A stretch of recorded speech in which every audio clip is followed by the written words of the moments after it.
Hi, Dr. Spriggs. This is Cena, co-host on Thursdays here. I kind of wanted to follow up and build on this a little bit, this idea of kind of how the administration has used information and weaponized it a little bit. I think what Pompeo's statement really does is kind of like show the legend building or the legacy, the kind of like the myth building that we're trying to buy into. One of the other things that I've noticed that the president does, and frankly, I think other presidents have used this as well, is the unemployment rate. And as the chief economist to the AFL-CIO, I was hoping maybe you could talk to us a little bit about what is counted in the unemployment rate, and especially what is not counted in the unemployment rate, so that we can actually have a really clear understanding of when they say unemployment is at an all-time low, what does that actually mean in terms of who's working, who's not? Does it include people who are searching for a job, or how do they calculate it? That's something that I think there's a lot of confusion around about. Well, right now, unemployment is at an all-time high. So we have the worst recorded unemployment in our history. The U.S. did not unemployment rates during the Great Depression because economists didn't think such a thing existed. It wasn't in the way economists modeled things. So we don't have official unemployment rates for the Great Depression. We have what economists have gleaned from available data to estimate what they think the unemployment rate would have been if we recorded unemployment rates. So the worst unemployment rate we ever recorded in the history of the United States, that was what we got in April. May was the second worst, and June was the third worst. So when they celebrate that we went from the worst in April to the third worst in June, I tell people this is like first down, you got thrown for a 35-yard loss. Now it's second and 45. You decide you're going to be clever, you're going to do some screen pass, and you get 6 yards. And then the next play, you run a draw, and you get 4 yards. And you're so happy. Look, in 2 plays, we gained 10 yards. Okay, it's fourth down. And you still can't see the first down marker. So, I mean, they want to celebrate because the unemployment rate went down. It went down for the obvious reasons. Before the pandemic began, we did have the lowest unemployment rate, sustained unemployment rate on record. 12.6 million people were employed in the restaurant and bar industry. That's equivalent to the size of the entire manufacturing workforce of the United States. Wow. So if someone comes to you and says, in order to defeat the virus, we will need to social distance, it is the only way anyone knows to contain the virus, then you should have said yes. So that's what we need to do, which is what most of the United States did. Then you should say, what does that mean? And someone would have explained to you, you're going to close those restaurants and those bars. And you should have said, okay, that sounds like that's what we'll have to do. But then you should have raised your hand and said, what are you going to do with 12.6 million people, which no one had to answer for? In a normal economy, because these are mostly part-time workers and because they are the lowest wage workers in the United States, they do not qualify for unemployment insurance. So in a normal economy, like in 2018, the last year we had a normal economy, and we have data for, in 2018, fewer than 8%, not 10%, fewer than 8% of unemployed workers in that industry got unemployment insurance. So if I came to you and said, my plan is I'm going to dump 12.6 million people into a system which has never had 12.6 million people in it, and for which only 8% of these people qualify, then you should have jumped up and down and said, y'all ain't got a plan. What you just told me was like an idea. but there's no plan. That's what happened here. No one sat down and said, you got to have a different thought, something coming, because how can you make an economy work if you throw out the equivalent of the entire manufacturing workforce of the United States and you have no plan for income? So fortunately, Congress acted rapidly, faster than they've ever acted before. They put in place pandemic unemployment assistance, which would allow those workers to access unemployment insurance. Problem is, no state had handled this many unemployment claims before. They're not very good at it, and this is a program they didn't know what to do with. It took from Congress passing this in the middle of March until late in May before all the states, or most of the states, all of them hadn't done it by the end of May, but 40 some of the states had implemented the pandemic unemployment assistance. We got the unemployment insurance numbers today. It's still the case that 45% of all the people getting unemployment insurance are getting that pandemic unemployment assistance. Wow. So you see how poorly this is conceived and planned, and it was a bargain. This was a handshake. The United States stood alone. All other countries, as I explained, all of the other industrialized countries said, we understand what we have to do, so we're going to give money to the companies and go ahead and pay your workers. Go ahead and pay them anyway, because they wanted people's cooperation and staying at home. And they wanted to give everyone assurance that don't worry about the bills, you're still getting paid. So as far as you're concerned, the only thing that has changed is we're asking you to cooperate with us and stay at home so we don't spread the disease. We alone, among all the advanced countries in the world, said we're going to use our unemployment insurance system. Now, that was the deal. And the other part of the deal was that Congress said, we understand what we're asking and the hardship that implies. So therefore, looking at our unemployment insurance system, we know the maximum benefit runs about $400. And we know that the average worker gets $1,000 a week.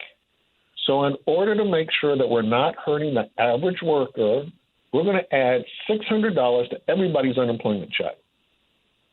So the average worker will be covered. That's the deal they struck with the American worker. Now we have the Republicans in Congress arguing, no, we're reneging. Deal's off. Y'all on your own. Good luck. We're going to withdraw the $600 and put you back at a replacement rate, which is about 30 cents on the dollar. They want to argue with no evidence, absolutely, positively no evidence, that workers are discouraged because we're giving them so much money, they don't want to work. So this is the part where, stop me if you've heard this before. Low-wage black people are lazy, and if we don't make them work, they won't work. Pull out the whip. That's what they're saying. They don't want to say it in those words, but that's what they're saying here. There's no evidence of this. There's never been evidence of that in history. There's no evidence of it now because in an environment in which the unemployment rate is the highest ever recorded, workers know if I don't have a job, I'm in big trouble. In big, big trouble. Because you just threw me off the Titanic into the icy cold North Atlantic. We have Dr. Spriggs, William Spriggs. He is the professor at the Department of Economics at Howard University, also chief economist for the AFL-CIO. He is here. You can follow him at W. Spriggs, 2 G's, on the Twitter. Sina Ghaznavi is here. I asked a question before we went to break about this printing of money. There's expected to be another stimulus package today. 1.7 million more Americans file for unemployment. You said it was the worst unemployment in the history of this country since we started tracking it. What is the impact of printing the trillions of dollars. And a lot of it's going to people who are already rich, who already have money, who didn't really need it. Well, the economy right now has a bigger threat hanging over it, which is the virus. And if we don't survive that, then all other questions are moot. And the reason other countries were willing to just pay payroll was staying in place is the only thing we know at the moment that keeps the disease down. The reason Afro-Latino, Latinx, and African Americans have a much higher death rate than whites is because we are the ones who have the types of jobs where we cannot stay in place. And we have been out as hospital workers, bus drivers, and now because they reopened restaurants, servers in restaurants and bars. When you look at the hospitalization of Latinos, half of the Latinos who end up in the hospital from this disease are between 18 and 40. Half of the African Americans are between 18 and 64. If you are twice as likely to get the disease, you will be twice as likely to die. So the question isn't about printing the money, it's can we put in place the things to keep the virus from spreading? Because that's the number one priority. And worrying about money is just not worth it. The efforts we took at the beginning in March and April, back when we had a teeny bit of leadership at the top on this, and we used to have these briefings of incompetence, like drinking Clorox. But nonetheless, we had a little bit of leadership. We know we saved $8 trillion by not having more people die. So when you look at it from that perspective, you got a lot of money to play with, and we haven't come anywhere near spending the $8 trillion we saved by not killing extra people. Unfortunately, we've lost our leadership at the top, and we're going back to killing people. So I don't worry about the size of these packages. I worry that we're not doing everything we can to stop the virus, and other countries have done far better. Their economies are beginning to return to normal because they have the virus within bounds and they can contain it. We can't.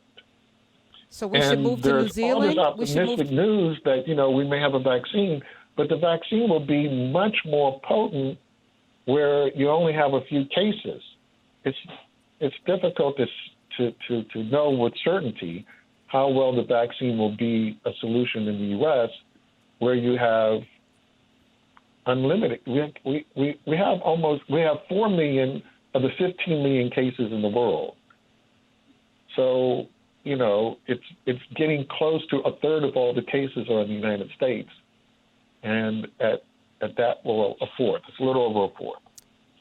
So we should move to New Zealand, except they won't let us in.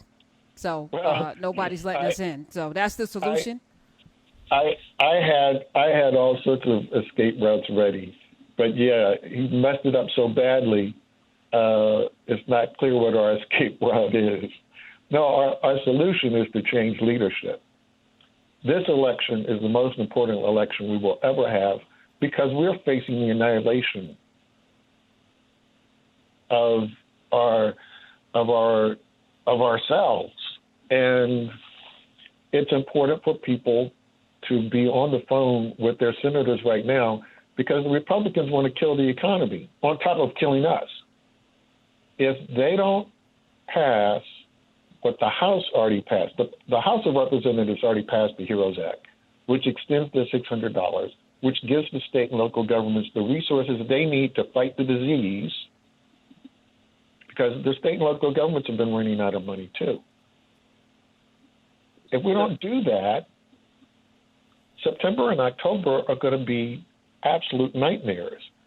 So we have a fight right now that people have to be on their phone right now talking to their senators and tell them, just pass the HEROES Act.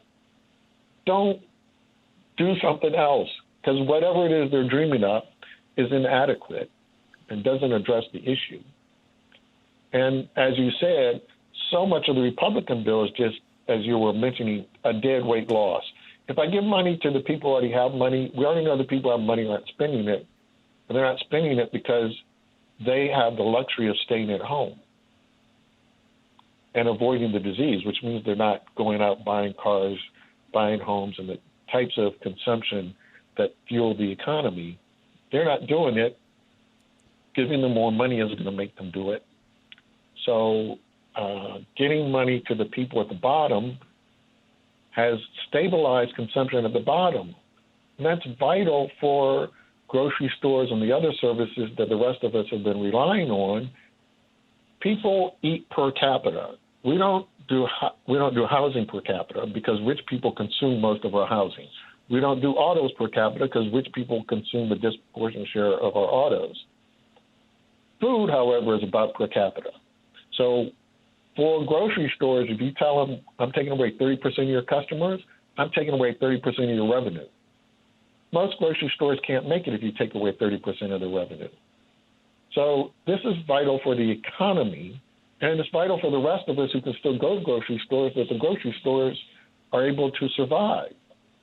And so this is beyond stupid on the part of the Republicans to cut the one group that we have solved the consumption problem for and for whom we can solve the consumption problem. Because people at the bottom, they just pay rent, they eat, they survive. It's in our interest to have them survive. Dr. Spriggs, I just wanted to follow up and just kind of make sure that I understood kind of some of the things that you were saying earlier. If we would have done the approach of basically taking care of payroll for the majority of companies in America like these other industrial nations have. So America, the U.S. government pays companies to say, hey, don't fire your employees, don't furlough them, don't do any of that, just keep paying them. That way they'll stay home. And from what it sounds like, you're saying that would almost be less expensive than the current situation that we're in because of both the reduced death rate and the weight that we're putting on the unemployment insurance system. Do I have that right? You have it absolutely correct. That's what, in a nutshell, that's what I'm saying. If you had redirected the money, if you look at how much money we're spending, it's close to like 35, 40% of payroll when you do all the things. The payroll protection program that gave money to companies, many of whom weren't directly affected. The problem that a lot of firms had was they were directly affected, but because they were small, because they didn't have relationships with the banks that were handed the loan authority for it, for the PPP loans, the companies that really needed it weren't able to access it, and it was presented to them as a loan. You know, it's a lot different if I come to your company and just say, show me your payroll and I'm going to pay it. This is a lot easier. Yeah. And yes, that like would have been a far more effective way to do it. Sorry, that's the counterpoint to the deficit hawks. These conservatives always are talking about the deficit. But it's interesting that what you're pointing out here is if we would have taken a more government-focused kind of approach, we would have saved a lot of money. We actually saved the deficit, saved lives, and saved like the bottom line for America, it sounds like, as well. We would have. I liken what the other countries did to a stock car race where there's an accident and they bring out the yellow flag, right? Because this is sort of equivalent. You know you have to clear the wreckage so the rest of us can operate safely. If we all continue to run full speed with pieces of car all around the track, it's catastrophe. And so you throw out the yellow flag, tell everybody slow up, let us clean the track, then we're going to throw the green flag, go back at it. But during the yellow flag, everybody stay in place.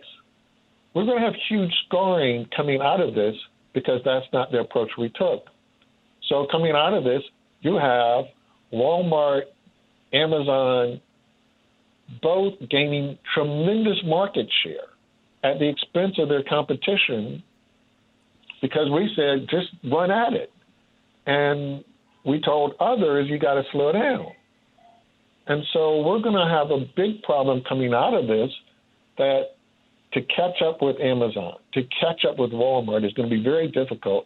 We have made Jeff Bezos and we have made the Walton family that much more wealthy. And so far, we've seen little indication that Jeff Bezos is going to the Amazon workers and saying, I'm sitting so pretty right now, everybody gets a raise. I mean, we haven't heard that from him. He's not doing it. No, and he's not doing that. Last question, because I know you have to run, but I need you to promise to come back. Do you have any optimism for us? You want to leave us with anything that possibly, of course, we have to change leadership. That's the only solution here. But is there something that anybody listening right now can do individually or maybe us collectively to kind of stave off this, pending disaster, which is what it seems like? Leave us with some hope. 70% of the American people, 70%, the overwhelming majority of Americans agree with extending the $600. Even among Republicans, 58% of Republicans believe you should extend the $600 because they're average wage workers. They know what it means if they don't get full replacement of their unemployment check. It's only the politicians. So the best advice I can give is, because you're going to be on the winning side of this, is everyone needs to be on the phone to their senator and say, wake up. If you want to kill the economy and you want me to remember you in November as having killed the economy, this is what we got to put in front of them. And everybody needs to call. Everybody needs to tell somebody else to call. We need to load up their switchboard. We had a call-in day yesterday, and we had thousands of calls, tens of thousands of calls into the U.S. Senate on this issue. They need to wake up, and they need to act in the interest of the American people. This is what the American people want, because common sense prevails among human beings. This is just common sense. And so that's what we have to be doing right now. We have to make sure that our voice is heard loud and to the right people. And trust me, they hear you. The corporations spend billions of dollars on lobbyists so that the politicians will hear them. You can do the same thing, but directly. If everybody that you know calls everybody that they know, who calls everybody that they know, and they all call the U.S. Senate and say, y'all better wake up, they'll hear it, and they'll hear it loud. And you just have to make your voice heard.